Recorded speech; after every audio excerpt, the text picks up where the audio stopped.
0.3 underneath, and it tells you there like max focus level above and max focus level below.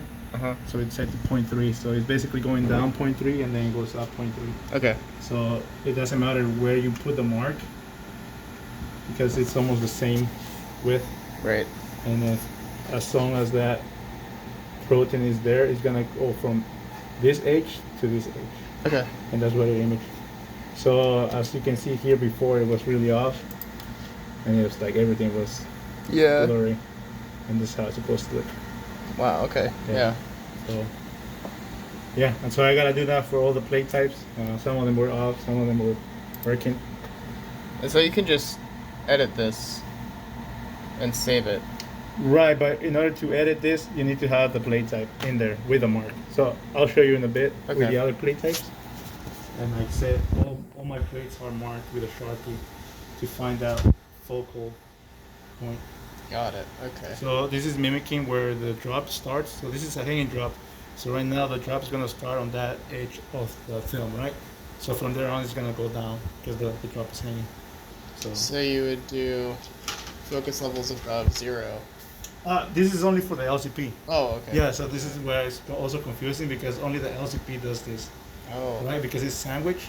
So you never know where exactly your protein is going to be. It's going to be under the threshold or above the threshold. Yeah. But like for hanging drops, I'll put it in and you'll see it. Let me see. So it gets away from that. So instead it says 0 and -5 because 0 is where the edge of the film is, and then from there on depends how big your drop is. You gotta go -5 or -8 because to be honest, I don't know what size of drop you're using. It could be like 2 microliters or 5 microliters. Do you know the size of your hanging drops? Yeah, it's always like somewhere between 100. Well, okay. Technically, it can be 50 nanoliters to let's see, 200 plus 200, 300 plus 300, 400 plus 100. To like 1 microliter. Okay. Yeah.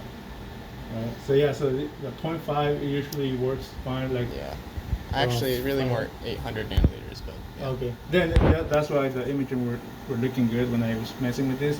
Yeah. But I still gotta fine tune it with the reference or calibration plates. So I'm gonna start doing that. Yeah, I mean most people do 200 nanoliters. So okay. I don't know if that changes anything. Like maybe you want to do less focus stops. Yeah, so once I find my focal, like the C height, then from there on I'm gonna image a plate and then see if it's going way too far down, then I just decrease that number. So instead of -5, it could be like -3, and then you will get like super fine image as a result. Right. Yeah, so like for this one, usually what I do is I go to a customer plate. Let's say this one. So I'm just gonna use that as the barcode. So I just take it out. That way I can put my reference or my calibration plate, and I don't get like an error. Because if you had duplicates, it's gonna throw you an error. Yeah. Okay. Yeah. Got it. Okay. So yeah, you just take an active plate, take the barcode off of it, put a new one on, and then when you're done, you just find the old experiment and put the barcode back. Yep. Got it. That makes sense. Alright, for this one, I just go here and print it out. 1435. Yeah.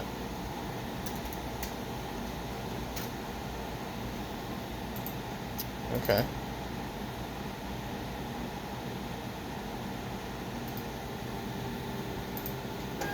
What I try to do is not have duplicates inside the imager because then it might crash or just not work at all. Why would it crash?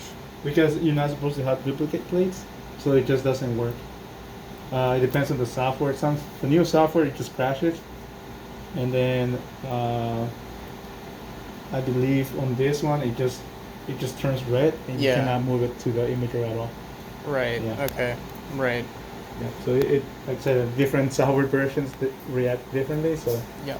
So I'm just trying to avoid that. Yeah. Since I already encountered so many of them. So. All right.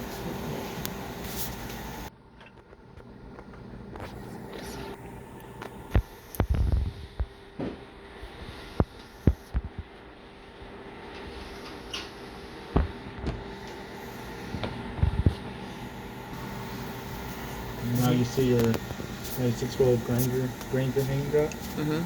So what you do is just export the file.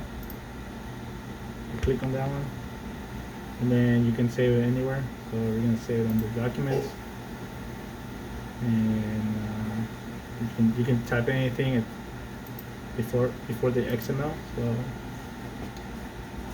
backup. Got it. Okay. 11. Save it. And that's it. That's all you do. So that way you already, let's say you missed this number, and now you gotta import from file, and then you look for it. Okay. You open it. Cool. It should. Okay, so it asks you for it. Mhm. And yeah. So that's it. Oh, okay. You can do ultraviolet too. Okay.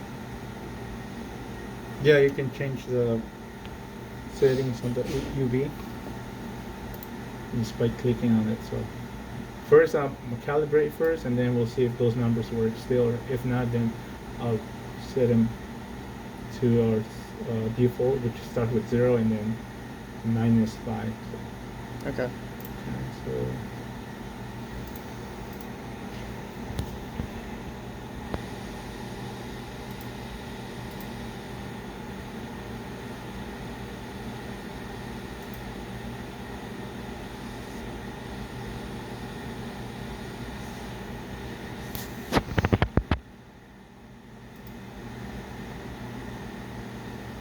so it's pretty good center. So I just look on the corners, Mhm. make sure everything is centered.